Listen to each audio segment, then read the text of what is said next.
2.8 po yung storage po niya. Then, sealed items po siya. Open natin. Okay. Magkano yung unit? 5,590 na. Sir, since cash kayo, dalawa yung freebie natin dyan. Dalawang ano, sir. Bibigyan ko pa kayo ng isa. Yun. Yan Headset. pong headset. Yan. Wow, thank you. Kasi Hindi po debit, no, yung Hindi, card. cash talaga. Ayun, dalawa, sir. Sir, check natin sir kung may lang siyang gas-gas sir, no? Pero pwedeng ano lang siya, casing.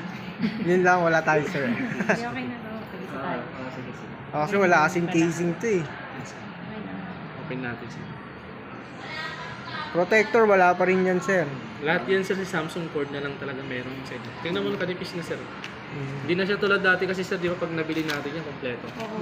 Ngayon wala na ito. Kaya pala hiwalay yun. Wala yun po. Pero Oo, original kasi- din po yan, yung charger. Set up ko. Pwede kayo magpalagay ng hydrogel sa amin, sir. Meron din tayo. 350 lang. Ano naman yun? Nandun yung sa cover. Sa cover po, 350. Kung gusto nyo. Hydrogel din sir, pinakat natin. Sa mismong machine. 306, 128. O kasi dapat hanggang 5,000 lang